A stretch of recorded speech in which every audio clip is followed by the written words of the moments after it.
नमस्तु। रविवार की जब प्रदोष पड़ती है तो शिव बेलपत्र के पेड़ के नीचे निवास करते हैं। महाराज, ये एकादशी शंकर से कह रही है कि आपका स्थान ये नहीं कि आप कैलाशपन मिले, उस बार को, उस तिथि के दिन, उस अनुकूल। अगर प्रदोष का व्रत नहीं कर सकते, प्रदोष के दिन आप व्रत नहीं कर सकते, मान लो आपसे भूखा नहीं रहा जाए, शिव की कथा कहती है, ब्राह्मण देव ने धर्म पत्नी कहती है तुम्हें कोई कमी पड़े तो मुझे बताओ, मैं आपको दे देती हूँ भाग, तो मुझे बताओ, मैं आपको दे देती हूँ भाग। पर ब्राह्मण देव तो ब्राह्मण देव थे, जो लाते थे वो दान पुण्य संकीर्तन में लगा देते थे। एक दिन शाम का समय, प्रदोष का दिन, प्रदोष का दिन, प्रदोष काल, शाम का समय, भगवान देव अधिदेव महादेव माँ जगतजननी पार्वती जी के साथ में भ्रमण पर निकले। प्रदोष का व्रत नहीं कर सकते, प्रदोष के दिन आप भूखे नहीं रह सकते, मंदिर भी नहीं जा सकते, दिया भी नहीं लगा सकते। तो शिव महापुराण की कथा कहती है कि प्रदोष के दिन, प्रदोष काल में अपने ही दरवाजे के पास में देवाधिदेव महादेव का स्मरण कर लक्ष्मी की वृद्धि के लिए, कार्य सिद्धि के लिए, संपदा को प्राप्त करने के लिए आप अपने ही दरवाजे के पास में एक दीप लगा सकते हो। कौन से दिन? प्रदोष। एक बात और अच्छे से समझ लीजिए, जो बच्चे चिड़चिड़े होते हैं, चाहे घर में बेटे हों, बहुएं हों, सास हो, ससुर हो, परिवार में छोटे छोटे बच्चे हों, चिड़चिड़ प्रवृत्ति करते हों या चिड़चिड़ा स्वभाव हो, जरा जरा सी बात में क्रोध आ जाता हो, एक जो पत्ता आपके पास में हो, पान का मिल जाए तो पान का, पीपल का मिल जाए तो पीपल का, बेलपत्र का मिल जाए तो बेलपत्र का, उस पत्ते पर मात्र थोड़ा सा शहद और 7 दाने चावल के रखकर घी का दिया लगा दो महाराज, और थोड़ा सा जल हाथ की अंजलि में लेकर भगवान देवाधिदेव महादेव का स्मरण कर कर कि इस बेलपत्री के वृक्ष के नीचे माता लक्ष्मी, पार्वती, सरस्वती विराजमान है। इसी बेलपत्री के पेड़ के नीचे मेरे देवाधिदेव महादेव का 12 ज्योतिर्लिंग का स्वरूप प्रकट है। उनका स्मरण कर कर जल चढ़ा दीजिए और उसका स्मरण कर लो जो चिड़चिड़ प्रवृत्ति करता हो, क्रोध करता हो, जिसको बोलने का भान नहीं होता हो, सम्मान नहीं देता हो, अपशब्द कहते हो, उनका स्मरण कर कर आप छोड़ेंगे। एकदम एक प्रदोष करेंगे, दूसरे प्रदोष तक तो आपको कोई दिक्कत ही नहीं है। 2-3 प्रदोष कर कर देखिए, बाबा कृपा करें। बच्चों को पढ़ने का कह रहे हो, पढ़ने बैठो, पढ़ने बैठो, पढ़ने बैठो, पढ़ने बैठो, तो एक आध प्रयास बच्चों के लिए भी कर लिया करो कि भाई ठीक है। जिस दिन रविवार की प्रदोष पड़े उस दिन एक लाल वस्त्र में पीली सरसों रखकर और उसके अंतर्गत कुछ भी, एक या तो बमूल का कांटा ना मिले तो गुलाब का कांटा ही उसके अंतर्गत रख लीजिए। और मान लो कोई काम ऐसा है कि उसमें पैसा तुम्हारा आ ही नहीं रहा, बहुत घाटे पर घाटा जा रहा है, नुकसान बहुत हो रहा है और कोई काम हो ही नहीं रहा, तो महाराज जिस दिन रविवार की प्रदोष पड़े उस दिन एक लाल वस्त्र में पीली सरसों रखकर और उसके अंतर्गत कुछ भी, एक या तो बमूल का कांटा ना मिले तो गुलाब का कांटा ही उसके अंतर्गत रख लीजिए और उसको शिव मंदिर का स्मरण कराकर शंकर भगवान का नाम लेकर रू भैरव, कौन सा भैरव है उसकी भी कथा भी आने वाली है। ये दारुक नाम के राक्षस का संहार करने के लिए जब माता अवतार लेगी तब शंकर भगवान बच्चे का रूप रखकर रोएंगे, तो शिव जी का एक नाम होगा रू भैरव। ये भैरव कहां पर रहता है? तो कहा ये शमशान में रहता है। कहां रहता है? ये भैरव शंकर का जो एक अवतार है रू भैरव, ये भैरव अवतार शमशान में रहता है। तो इस भैरव का काम क्या है? तो कहा शमशान में, शमशान की जो अग्नि होती है, भले की लकड़ी रहे, भले उसमें कोई पदार्थ डाले ना डाले, थोड़ी देर में वो अग्नि रू आवाज, हल्की सी शमशान की जो अग्नि जलती है उसमें एक आवाज आती है। आप वैसे कोई अग्नि जलाएंगे ना उसमें आवाज नहीं आएगी, ध्यान देना। हमारे शमशान में अगर जो लोग गए होंगे मुर्दा जलाने के लिए, तो अगर वो एकांत में बैठेंगे तो उसमें से एक आवाज आती है रू रू।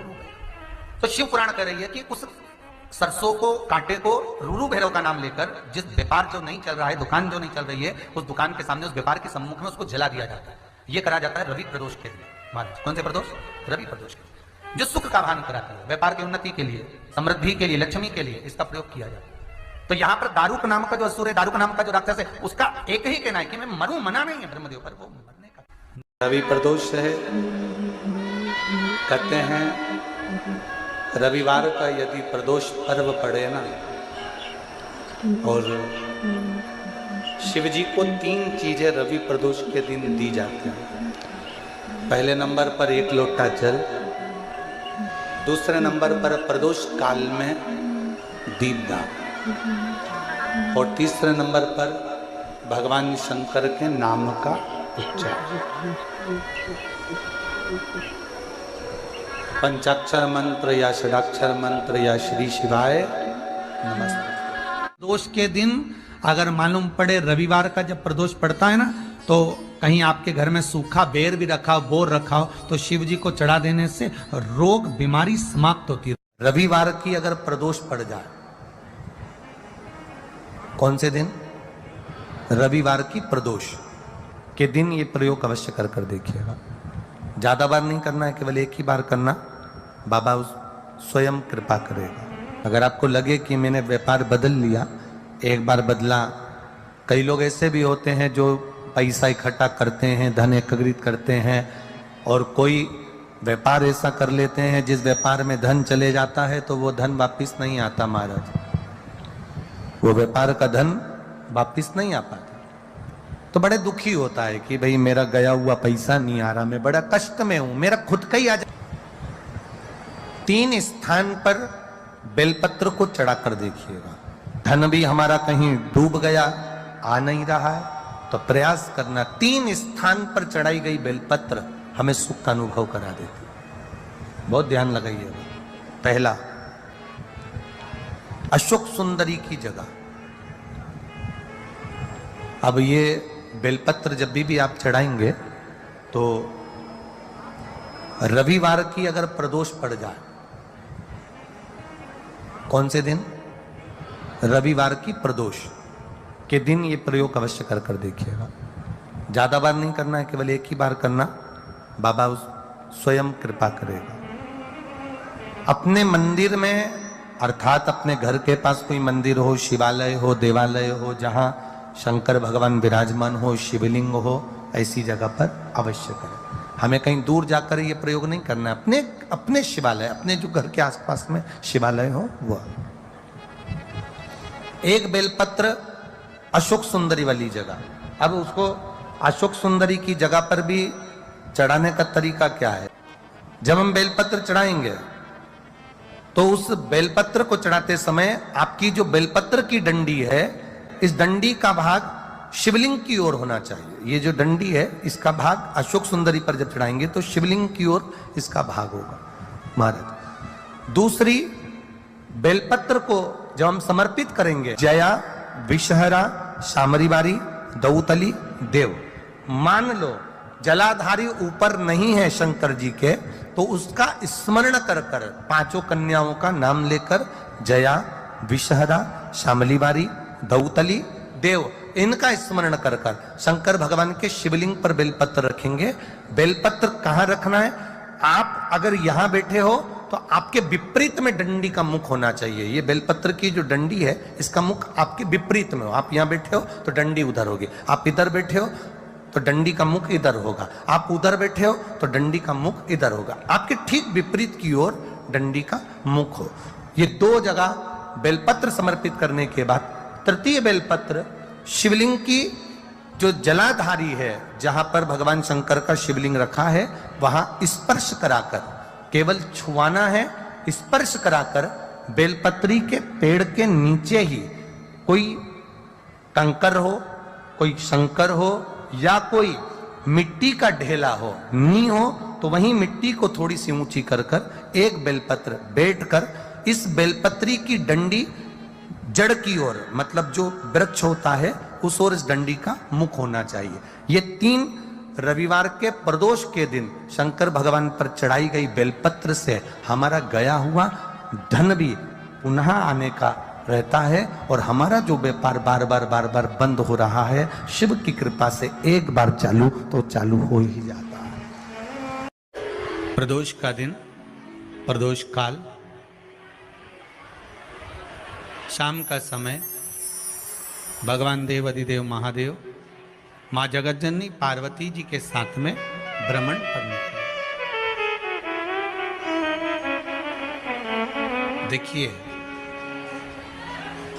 अगर प्रदोष का व्रत नहीं कर सकते, प्रदोष के दिन आप व्रत नहीं कर सकते, मान लो आपसे भूखा नहीं रहा जाए, प्रदोष का व्रत नहीं कर सकते, प्रदोष के दिन आप भूखे नहीं रह सकते, मंदिर भी नहीं जा सकते, दिया भी नहीं लगा सकते, तो शिव महापुराण की कथा कहती है कि प्रदोष के दिन, प्रदोष काल में अपने ही दरवाजे के पास में देवाधिदेव महादेव का स्मरण कर कर लक्ष्मी की वृद्धि के लिए, कार्य सिद्धि के लिए, संपदा को प्राप्त करने के लिए आप अपने ही दरवाजे के पास में एक दीप लगा सकते हो। कौन से दिन? प्रदोष के। एक बात और अच्छे से समझ लीजिए, जो बच्चे चिड़चिड़े होते हैं, चाहे घर में बेटे हों, बहुएं हों, सास हो, ससुर हो, परिवार में छोटे छोटे बच्चे हों, चिड़चिड़ प्रवृत्ति करते हों या चिड़चिड़ा स्वभाव हो, जरा जरा सी बात में क्रोध आ जाता हो, बोलने का भान नहीं रह पाता हो, शब्दों के बाण चलते हों, तो महाराज प्रदोष के दिन, प्रदोष काल में बेलपत्री के पेड़ के नीचे एक, जो पत्ता आपके पास में हो, पान का मिल जाए तो पान का, पीपल का मिल जाए तो पीपल का, बेलपत्र का मिल जाए तो बेलपत्र का, उस पत्ते पर मात्र थोड़ा सा शहद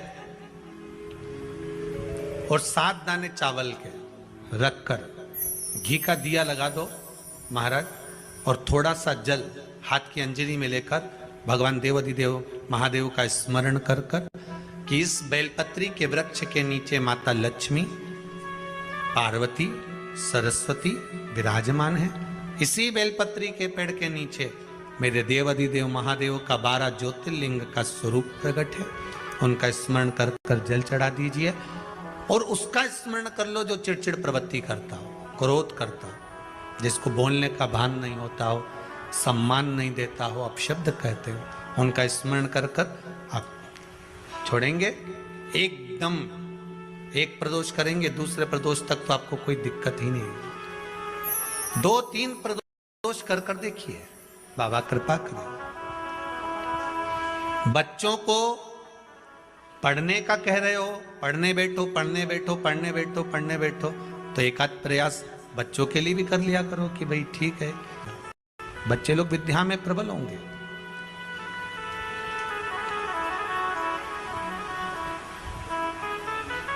शिव उपासना का जो फल है वह 1000 गुना का लगे। कोई शंकर का विरल भक्त, शिव का उपासक, शंकर का गुणगान आनंदमय करने वाला, हम तो यहां तक मेरी जीजियों से कहेंगे, तुम्हारे घर के नजदीक में कोई शंकर का मंदिर होना, ओ मेरी बहनों, मेरी जीजियों, मेरे जीजाओं, मेरी बेटियों, बेटाओं, तुम्हारे नजदीक में अगर शंकर का मंदिर हो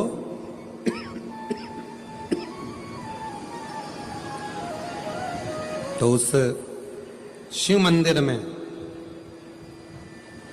सोमवार के दिन, प्रदोष के दिन यदि कुछ लोग एकत्रित होते हों, भजन करते हों, कीर्तन करते हों, कुछ नहीं तो अपने घर से एक बाल्टी में पानी भरकर उनको पिला कर आ जाया करो। पानी नहीं हो तो थोड़ी खड़ी शक्कर ले जाया करो, थोड़ा गुड़ ले गए, उनका मुख झूठा करा दिया करो। क्यों? क्योंकि शिव भक्त के शरीर की हड्डी का स्पर्श भी राक्षस को हो गया, वो तर गया। अगर कोई शंकर का भक्त है और उसका मुख हमने झूठा करा दिया तो हमारे घर के भंडारे कभी खाली नहीं होते, भरे। अरे करना क्या है, जब व्यक्ति को ऐसे गलत विचार आने लगे हैं पूजन के समय पर, अच्छी जगह पर, ये गलत गलत विचार, आप गलत कर नहीं रहे हो, आप मांसाहार नहीं कर रहे हो, आप किसी स्त्री को गलत नहीं देख रहे हो, आप किसी पुरुष को गलत नहीं देख रहे हो, आप किसी मदिरा की दुकान पर नहीं गए हो, पर आपकी विचार धारणा में अगर ये चीजें पूजन करते समय, भजन करते समय, अर्चना करते समय, मंदिर जाते समय, मंदिर में बैठते समय, मंदिर में उपवास करते समय, तुम्हारी बुद्धि में अगर ये चीजें आ रही हैं, मन में अगर ये चीजें पाठ करते करते भी अगर आ रही हैं, तो समझ लेना कि आपके ऊपर कहीं ना कहीं किसी ना किसी रूप में कोई अन्न किसी के घर का ऐसा खा लिया है जिसके कारण तुम्हारी बुद्धि थोड़ी सी भ्रष्ट हुई है। उसको सुधारें कैसे, उसको संवारें कैसे। अब किसी ने यही प्रसंग को सुनकर कहा, गुरुजी अगर किसी के घर का अन्न खाया है तो अन्न खाने के बाद तो वो पच गया, पचने के बाद वो गंदगी में निकल भी गया, अब तो वो विचार आना बंद हो जाना चाहिए। अब तो 1 साल हो गया, 2 साल हो गया, 1.5 साल हो गया, 6 महीना हो गया, तो भी वही विचार आ रहा है। तो हमारा निवेदन है, भोजन करने के बाद भोजन पच जाता है, भोजन करने के बाद भोजन समाप्त भी हो जाता है, पर उस भोजन से जो रक्त की 4 बूंदें बनती हैं वो इस शरीर में दिन रात तुम्हारे मरते दम तक दौड़ती रहती है, शरीर में वो रक्त की बूंद चलती रहती है। इसलिए विचार 1 साल, 2 साल, 4 साल, 6 साल, 15 साल जैसे चलते रहते हैं। उस विचारों को, गलत सोच को, गलत विचारों को, गलत दृष्टि को समाप्त कैसे करें। मेरी जीजियों, मेरे जीजाओं, मेरी बेटियों, बेटाओं, मेरी माताओं, मेरे भाई, मेरे बांधव, अपने को भी अगर गलत विचार आते हो, पूजन के समय पर पाठ करते करते गलत जगह पर अपना मन जा रहा हो, तो 5 प्रदोष, एक कटोरी में 1 चम्मच घी गाय का, देसी गाय का 1 चम्मच घी, 1 चम्मच भी ना हो तो आधी चम्मच घी, आधी चम्मच भी अगर घर में ना हो तो 2 बूंद घी, 2 बूंद भी ना हो तो देसी गाय का 1 बूंद घी अपनी हथेली में मध्य में लगाकर, जो शंकर भगवान का, भगवान शिव जी का जो शिवलिंग होता है, उस शिवलिंग के ऊपर के भाग पर अपनी हथेली को रखकर, और जो अशोक सुंदरी वाली जगह है उस जगह पर अपनी हथेली का घर्षण करना चाहिए। लगभग 5 प्रदोष अगर आपने कर लिया तो निश्चित है आपकी बुद्धि में कभी गलत विचार पूजन करते समय आएगा ही नहीं, और गलत दृष्टि की ओर जाओ।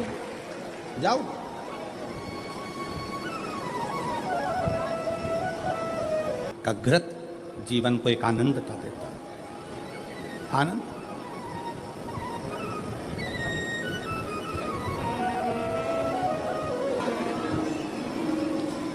गौ माता का, देसी गाय का घृत, वेद लक्षणा गाय का 1 बूंद घृत हाथ की हथेली पर लगाकर शिवलिंग के ऊपर और अशोक सुंदरी की जगह पर घर्षण करने से जो गलत विचार, गलत सोच, गलत दृष्टि, गलत भाव, ये समाप्त हो जाता है, समाप्त हो। शिव महापुराण की कथा कर रहे हैं। 3 स्थान का स्पर्श रोग का निवारण कर देता है। 3 जगह पर चढ़ाया गया अक्षत हमारे मन को एकाग्रित कर कर और हमें अपनी मंजिल तक पहुंचा देता है। और प्रदोष और शिवरात्रि के मिलन का महोत्सव हमारे जीवन को आनंदता देगा।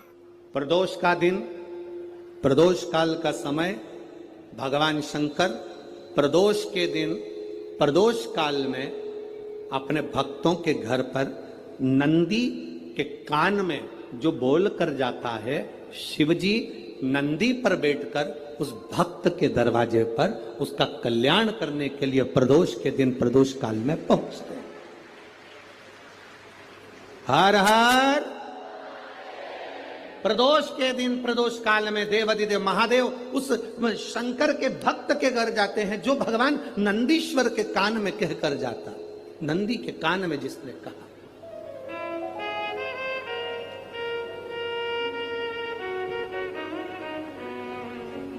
शंकर भगवान के इस शिवलिंग का स्मरण आप करेंगे।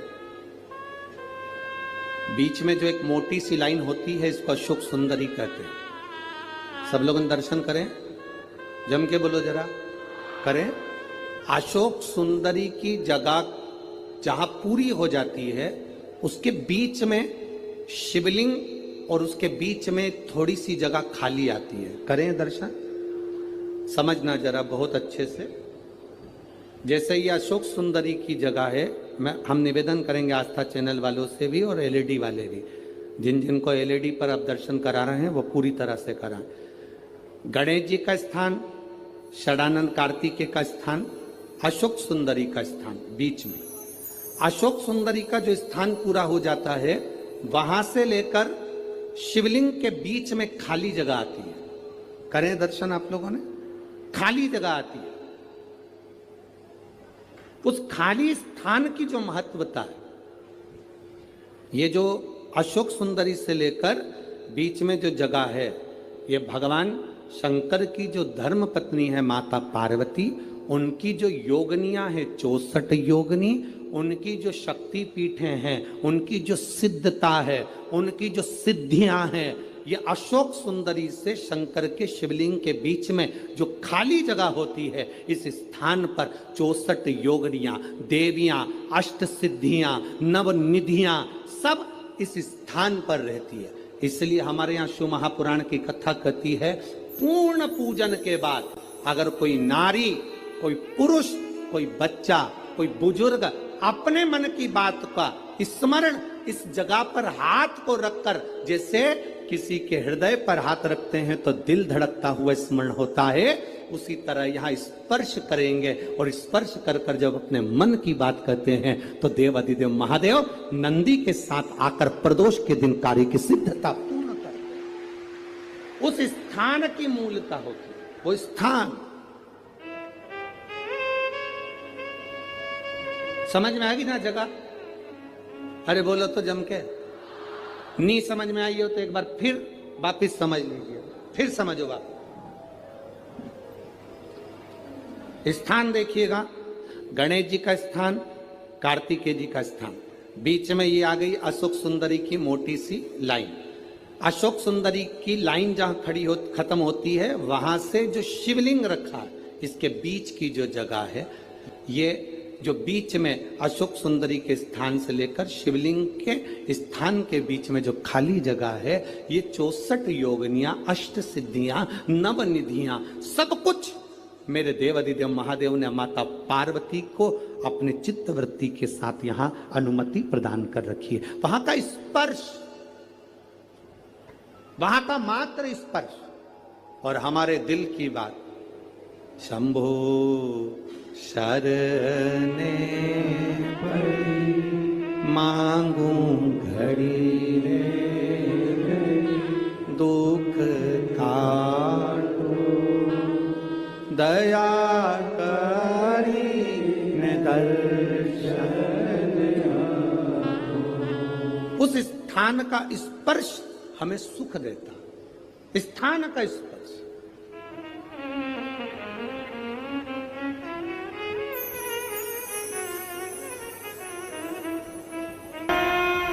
और कितनी सुंदर बात नंदी ने कही है।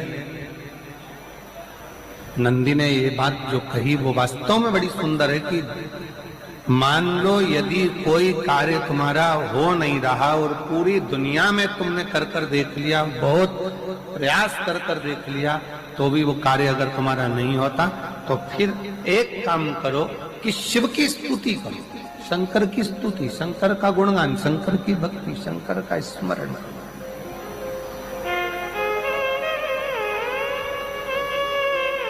फिर शिव की स्तुति करिए, शंकर से विनय करिए, शंकर से निवेदन करिए, शंकर का गुणगान करिए।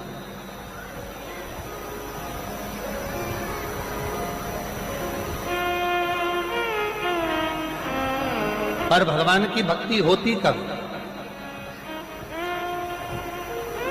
जितने आस्था चैनल पर कथा सुन रहे हैं, जितने फेसबुक यूट्यूब पर कथा सुन रहे हैं, जितने पंडाल में बैठकर शिव भक्त कथा को रसपान कर रहे हैं, उनसे निवेदन करूंगा कि शंकर की भक्ति होती कब है, शंकर का स्मरण कब होता है, शंकर की भक्ति कब होती है, शंकर की कथा सुनने में मन कब लग सकता है, जब अपने भीतर की अभिमत्ता, अपने भीतर का अहम, अपने भीतर का अहंकार, अपने भीतर की आसक्ति, अपने भीतर का काम, अपने भीतर की तृष्णा जब दूर हो जाए तो समझो कि आप शिव में मन लगा बैठे। दो जल व्यक्ति के जीवन को बदलते। कितने जल? जम के बोलो जरा। दो जल। एक देवाधिदेव महादेव के लिए भरा गया एक लोटा जल और दूसरा है स्वयं के लिए भरा गया एक लोटा जल। यहां पर अगर बुजुर्ग मेरी माताएं बैठी होंगी, मेरी जीजियां बैठी हैं, मेरे जीजा बैठे हैं, बुजुर्ग जितनी माताएं बैठी हैं वो पुराने समय का अगर लेख उठाकर देखेंगे तो पुराने समय के लोग भोजन करने बैठते थे ना, तो भोजन करने से पहले अपने पानी के लोटे को भरकर, अपना गिलास भरकर बैठते। किसी ने देखा है कि नहीं देखा? जम के बोलो जरा। देखा है आप लोगों ने? पुराने समय के लोग जब भोजन करने बैठते थे, पुराने समय के लोग जब भोजन करने बैठते थे तो अपना पानी का गिलास, अपना पानी का लोटा पहले भरकर आसन लग जाता था। बहू आसन लगा देती थी, बहू खाना बना देती थी, घर की पत्नी खाना बना देती थी, भोजन बना देती थी, घर के लोग भोजन दे देते थे। थाली कोई भी लगा कर ला कर दे, थाली कोई सजा कर ला कर दे, पर घर का जो व्यक्ति खाना खाने बैठता था, भोजन करने बैठता था, वो अपना पानी स्वयं भर कर बैठता।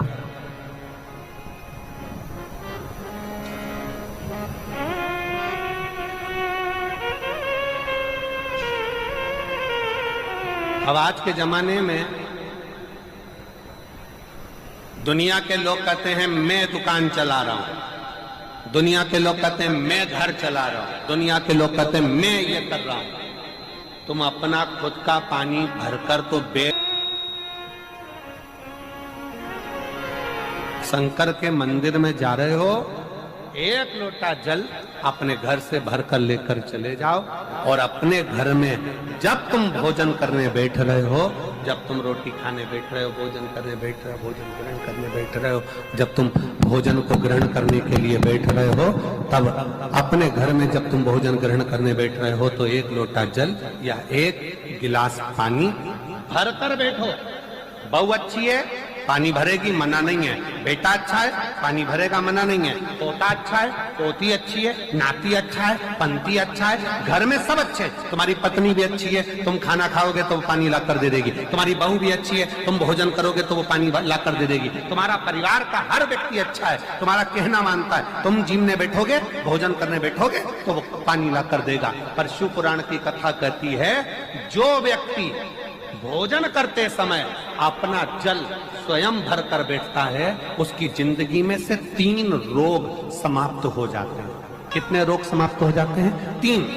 पहला, अपना जल स्वयं भर कर बैठने वाले के घुटने का कभी भी डॉक्टर उस पे घुटने बदलने का बोलेगा ही नहीं। घुटना बदल कर कंधे तक जिसकी हड्डी में दर्द होता हो, या जो सुबह सुबह सोकर उठता हो और उसके कंधे दुखते हो या पीठ दुखती हो।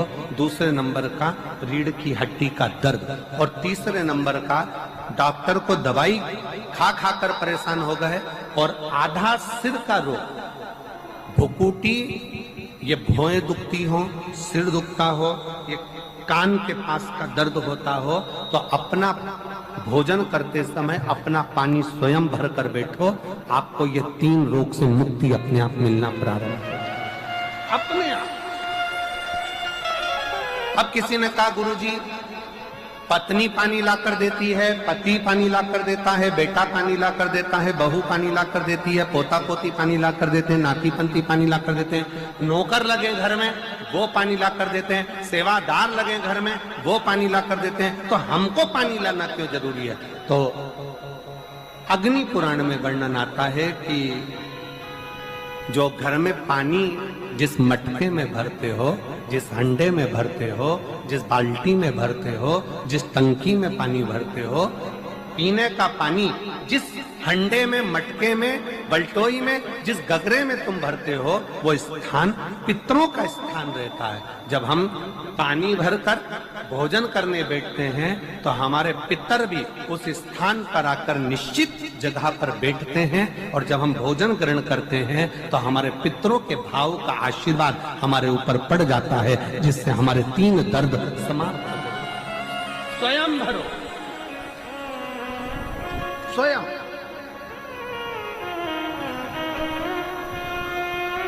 अब आज का जमाना इतना विचित्र है कि नौकर चाकर, परिवार, घर इतना बड़ा हो गया।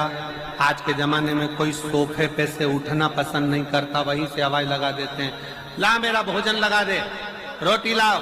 रोटी आई तो मालूम पड़ा पानी लाकर रखा बहू ने। वो बहू ला देगी, बहुत अच्छी है, बहू बेकार नहीं है, बहुत अच्छी है, बेटी बहुत अच्छी है, ला देगी पानी, भोजन भी लाएगी, पानी भी लाएगी, सब कुछ लाएगी। पर पहला फर्ज अपना है, जब तक शरीर चले, पांव चले, हाथ पैर चले, और तुम पलंग पर नहीं पड़े हो, तुम्हारा शरीर अगर चल रहा है तो पहले रसोई घर में जाओ, लोटा भर, लोटा नहीं भर सकते तो गिलास भरो, गिलास नहीं भर सकते तो थोड़ा सा कटोरी में पानी भरो, पर अपने पीने के लिए थोड़ा सा जल स्वयं के लिए लेकर आओ। वो जल इतना कारगर होगा कि तुम्हें रोग से निवारण करता चले जाएगा, रोग समाप्त करता चलेगा। सुबह से पहले एक काम जरूर कर देखो। 3 स्थान पर बेलपत्र को चढ़ाकर देखिएगा।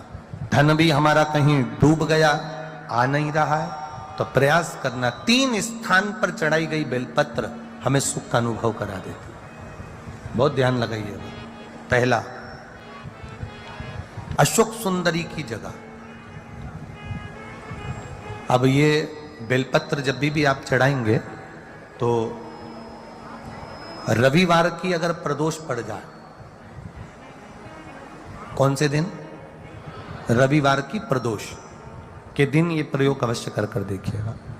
ज्यादा बार नहीं करना है, केवल एक ही बार करना, बाबा स्वयं कृपा करेगा। अपने मंदिर में, अर्थात अपने घर के पास कोई मंदिर हो, शिवालय हो, देवालय हो, जहां शंकर भगवान विराजमान हो, शिवलिंग हो, ऐसी जगह पर अवश्य करें। हमें कहीं दूर जाकर ये प्रयोग नहीं करना है, अपने शिवालय, अपने जो घर के आसपास में शिवालय हो वो। एक बेलपत्र अशोक सुंदरी वाली जगह। अब उसको अशोक सुंदरी की जगह पर भी चढ़ाने का तरीका क्या है?